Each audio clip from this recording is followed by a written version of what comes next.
In these uncertain economic times, it's easy to be worried about protecting your wealth, your hard-earned savings, and your family's financial future.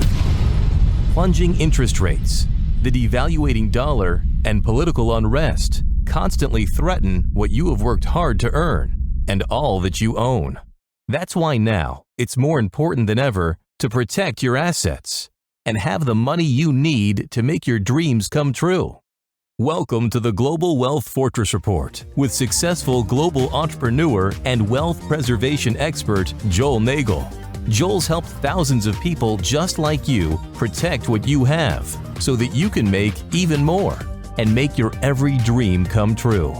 So, sit back and enjoy Joel Nagel's offshore expert advice on how you can live the good life at a great price, where the sun never sets on your financial fortress. Hello and welcome to another edition of the Global Wealth Fortress Report. I'm Joel Nagel. I am broadcasting to you today live from the Grand Bayman Gardens in beautiful Ambergris Caye, Belize. My very special guest today is Miss Kate Corrigan, a realtor here in San Pedro. Kate, thanks for being on the show today. Thanks you for inviting me, Joel. It's lovely to be here and the sun's shining. Yeah, it is really nice. We had a few rainy days and the tropical depression has turned into a hurricane. I understand it's in the process of hitting New Orleans as we speak. But fortunately, at least here, we have beautiful weather, as you can see. Normally it's the rainy time of year, so we can't really complain about this weather, can we? No, it's stunning, and we always welcome the rain this time of year as well. After some hot months that we've had whilst we've been here, it's nice to get the cool of the cloud and fill up all the water systems for those that need it. Exactly. Now, Kate, obviously with your accent, you're not from Belize. No. Why don't you tell our viewers where you're from and how you ended up here in beautiful San Pedro? Oh goodness, it was 10 and a half years ago now, in May 2010, that we actually moved here. My other half, I was not working at the time. I was an at-home mom with my then 9-year-old daughter, and my other half came home from work one day and said, I don't want to do this anymore. We were living in just outside of London. He was commuting every day. I said, don't be so silly. And he said, no, I've Googled it. I think we should move to Belize. Did you know where Belize was at that No time? idea where Belize was. I told him it was crazy and he should probably go and buy another fast car or something. I was quite happy. I was social secretary of my tennis club, about to get my golf handicap, loving being at home with my daughter for the first time. And but he was quite serious about this. He Googled it some more and said, no, if you go there, check it out. Would you consider, maybe moving, going to have a look? So I came here for 10 days, fell in love in 2.5. I visited the local school for my daughter. I was supposed to go and see the whole of Belize from here and all over to see which would work, but I knew instantly that San Pedro was for us. And 36 days later, we arrived with 2 suitcases each and have never looked back. We absolutely love it. I live here full time and have done. I moved here with him and my then 9-year-old daughter, who's now 20 next month. Well, that's a great story, and I know that happens to actually a lot of people that come here. They really fall in love with the place. So for other people who might see this video, talk a little bit about what it's like to actually live here versus just come for a week or two holiday. My goodness, it's a home is what you make it, and Ambergris Caye and Belize in general is just so welcoming. The community welcomes you with open arms. I had a 9-year-old daughter. This school, the principal of the schools that I went to, I chose the Island Academy for her, so I got very much involved with the family group from the onset. We're also very social beings. We did bar hop and enjoyed lots of the culture that way as well. It was an easy transition from me, coming from a coastal town in the UK, moving to San Pedro. It's a fishing village now, tourist driven. So family said to me, what are you going to do on an island in the Caribbean? And I now, 10 years on, have friends all over the world. I generally staycation even after 10 years. I work very hard, so the time that I have off, I'm diving or kayaking or exploring the mainland. there's so much to do just here, and yet everywhere else is so close. I've been welcomed, and there's industry. You can be as entrepreneurial as you like. If you're family orientated, especially over the last 5 years, there's now a much younger group, a younger family group, and digital nomads as well, that have created CrossFit boxes and yoga clubs and walking groups, and just so much to do. And yeah, there's work here for those that want to set up businesses of their own and can do a lot online. You can do a lot. Oh, that's really encouraging. Now, you are a realtor, and you work for Keller Williams. I think you have your own agency, right? Yes. Talk a little bit about what opportunities look like, particularly for people who want to move here, retire here. Give us just a sort of a taste for what kinds of things you have available. Oh my goodness. Whether you're looking for investment or to retire, or I think 2020 has kind of taught us a little bit about seizing the moment. Dreaming of doing it one day and then realizing that you couldn't do something has definitely brought a timeline up for many people. So there's single family homes starting all different prices, and also investment properties. Grand Bayman has some wonderful opportunities right here. And I think you're handling some of the resales. We have listings from anything from $100,000 up to $3.5 million, which is an estate at the top of the island with a, it's all self-sufficient that spans one side to the other. So anything that you are looking for can be found here. So the condominium lifestyle is usually what retirees are looking for, being able to live the lifestyle here and then travel to go and see family and friends and do all those things that they've dreamed of without the responsibility of a single family home and maintenance of that.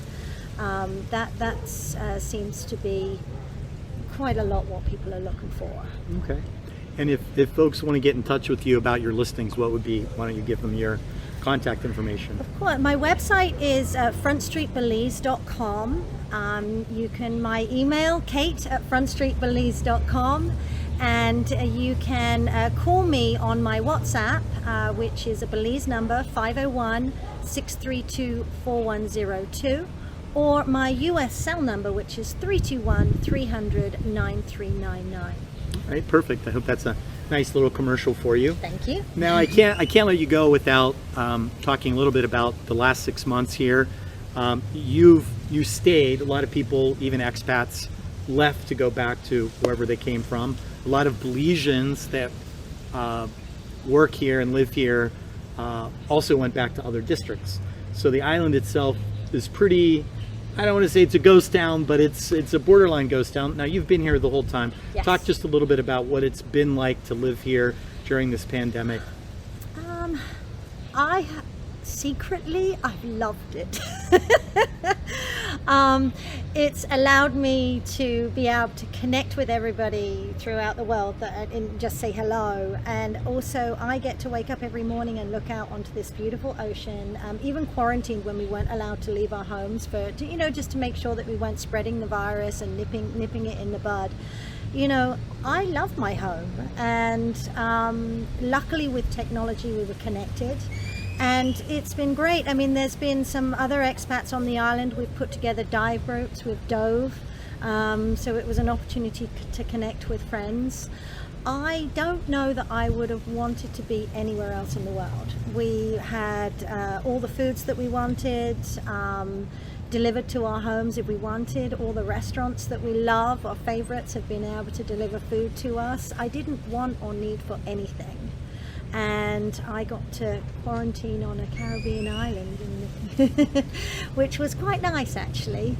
Oh, that's a great story. And now, for a few weeks now, as of October 1st, Belize has reopened.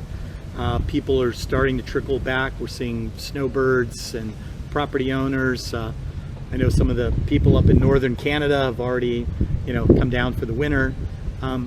Tell us what you think in terms of what's your crystal ball say for this season? I think I was just listening to the gentleman here. You know, you're looking at about 30 or 40% occupancy coming in the next couple of months. I think that everybody around that I have been in communication with has itchy feet and cannot wait to go and explore somewhere new outside of their home. Belize is only a couple of hours away, so very easy. If something happens, you can get home in very, very, very quickly. It's English speaking. If you're from the US, you don't have to have any extra money and even change your money up before you go. Everything is in place to be able to receive visitors, and I have people clamoring to come and book property tours to come and see, and as I say, seize the moment, because we don't know what is going to happen tomorrow. I think you even mentioned some people have bought property sight unseen. Yes. They're so Yeah. anxious to try to, come down here. Well, with being able to now work from home, I can see a lot of offices in the US saying, why do we need these big office spaces? People are going to, and I do believe that if they can work remotely, Belize is certainly one of the top picks to be able to do that. Technology has really allowed people to do that. Internet, when I first moved here, you couldn't get internet on your telephone. Now we've got high-speed internet, we can run our businesses, we've got Netflix and Skype, which was blocked 10 years ago. We couldn't access any of those things.